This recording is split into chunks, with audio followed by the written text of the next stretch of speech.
Hai para penggemar fisika, sekarang saya akan menjelaskan mengenai tegangan dan arus efektif. Nah, kita tahu bahwa dalam tegangan dan arus bolak-balik itu ada istilah tegangan dan arus efektif. Nah, jadi sebenarnya apa itu tegangan dan arus efektif? Kalau tegangan di rumah Anda, kalau Anda menyewa dari PLN, tegangan 220 volt di rumah Anda itu adalah tegangan efektif. Tegangan itu bisa diukur dengan menggunakan voltmeter. Jadi tegangan efektif itu sebenarnya gampangannya adalah tegangan yang setara dengan tegangan DC.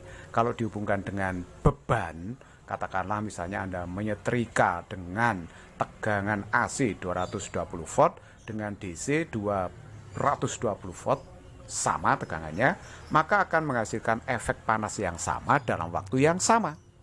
Sekarang saya akan membuktikan nilai dari tegangan efektif itu akan terkait dengan tegangan maksimum dari gelombang tegangan arus bolak-balik. Nah, sekarang perhatikan ya. Tegangan bolak-balik itu kan tegangan yang nilainya berubah-ubah secara periodik terhadap waktu. Pada titik 0, tegangannya 0. Tapi nanti setengah periode kemudian 0, 0, 0. Nolnya itu berulang kali. Tidak hanya di T sama dengan 0, tapi berulang secara periodik. Nah, itu yang dimaksud sebagai tegangan bolak-balik. Nah, maksimumnya juga berulang-ulang kan. Tidak hanya satu kali, tapi nanti berulang lagi di sini, di situ, dan seterusnya. Tapi secara periodik. Nah, sekarang mari kita lihat ya. Perhitungan tegangan efektif itu dilakukan dalam satu periode saja atau satu gelombang. Nah, ini adalah gelombang sinus sehingga persamaannya adalah V sama dengan Vm sin omega T.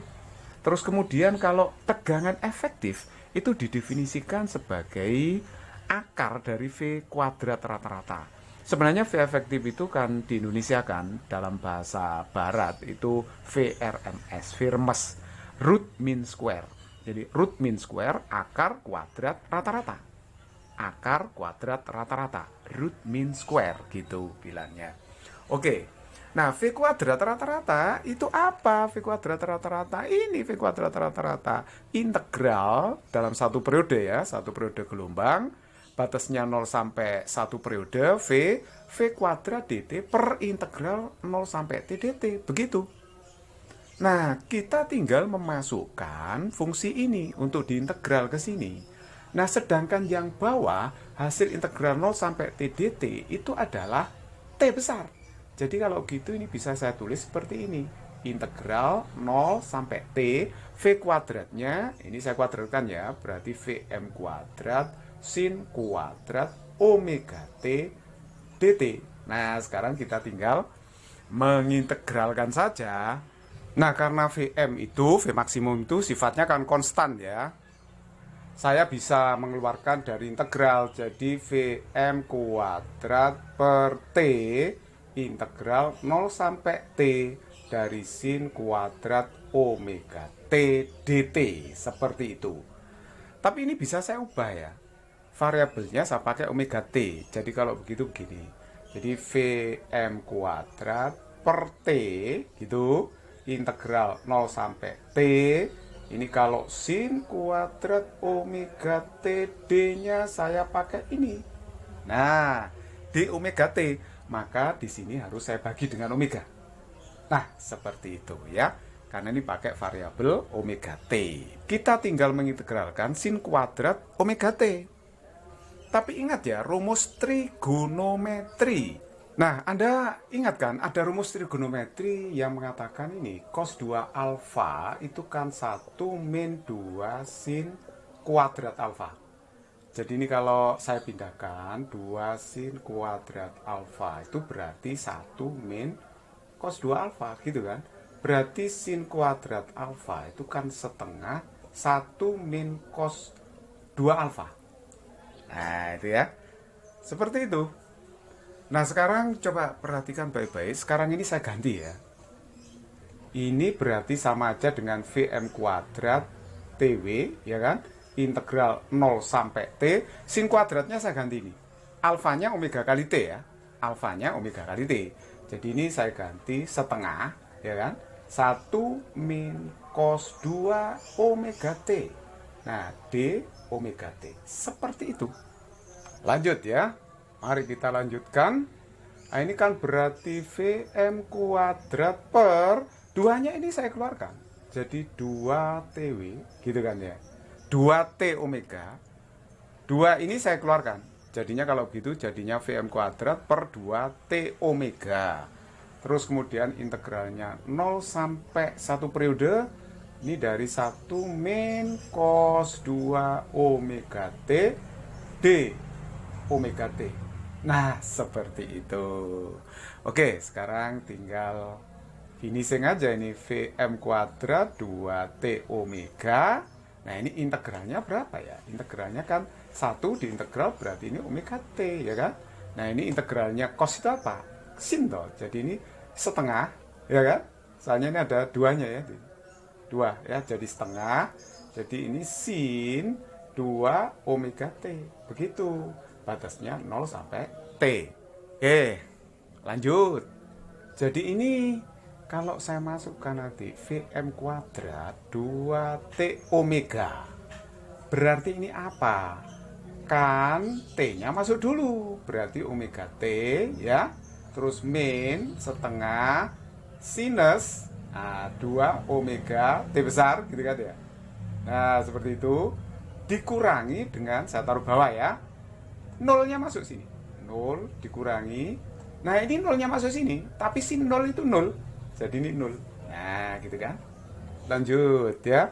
Jadi ini Vm kuadrat per 2T omega. Coba yang atas itu berapa yang nilainya? Omega itu kan 2pi per periode. Ya kan? Dikalikan periode. Minus. Nah, ini setengah. Ya kan? Sinus. Nah, sinus 2 omega itu 2pi per T dikalikan dengan T. Seperti ini. Tinggal ini aja. Ini kan 0 ya. Oke, sekarang mari kita coret. Nah, kalau kita coret jadi apa ya ini ya? Ini kan dicoret.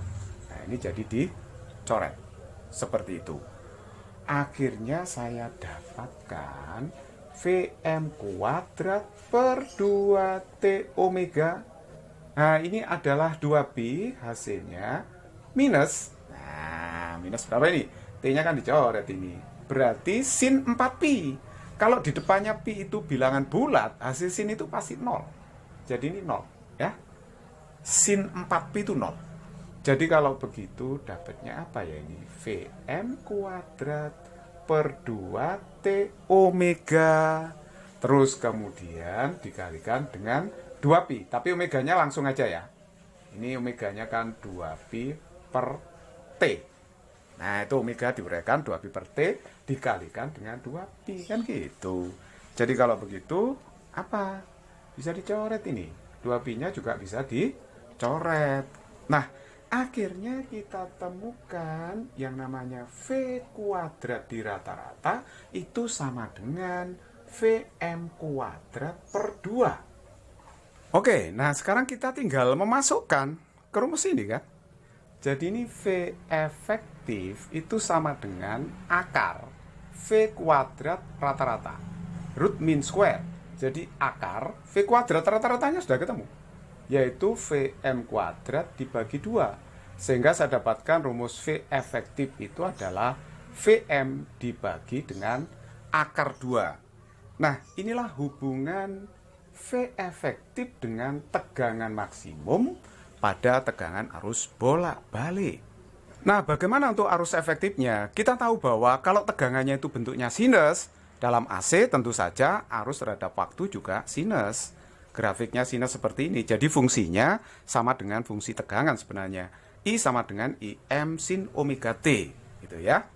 Oke, jadi kalau begitu, jika kita mencari I efektif, itu ya sama aja dengan akar I kuadrat rata-rata begitu. Nah, nanti kalau dihitung karena fungsinya sama, I kuadrat rata-rata tentunya akan ketemu sebesar Im kuadrat per 2. Sama dengan tegangan kuadrat di rata-rata. Sama aja fungsinya sama, jadi hasil integralnya pasti sama bentuknya ya. Jadi kalau begitu, ini kalau di akar I efektif kan akar dari I kuadrat rata-rata. Jadi kalau begitu hasilnya adalah IM per akar 2. Seperti itu. Nah, inilah rumus arus efektif. Jadi ini bacanya tegangan efektif, arus efektif, tegangan maksimum, arus maksimum. Oke, untuk lebih jelasnya saya kasih contoh soal ya. Nah, ini ada rangkaian R hambatan atau resistor dihubungkan dengan tegangan arus bolak-balik. Sumber tegangan bolak-balik ini persamaannya adalah 220 akar 2 sin 100 pt volt. T dalam detik di sini ya, dalam skon.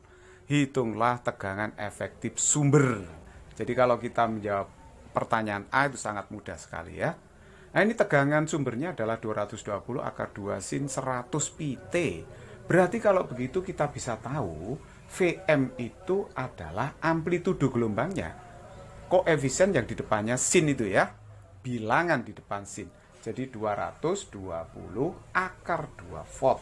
Jadi kalau kita mencari tegangan efektif, ya rumusnya tadi Vm per akar 2. Jadi 220 akar 2 dibagi akar 2. Berarti 220 volt. It's very easy. Gitu ya. Nah, terus kemudian yang B, arus efektif yang melewati R. Arus itu berdasarkan hukum kan V dibagi dengan R ya. Nah, seperti itu. Nah, jadi kalau tanya V efektif, ya tegangannya juga efektif dong. Jadi V efektifnya adalah 220, R-nya adalah 100. Berarti arus efektif yang melewati R adalah 2,2 ampere. It's very easy problem.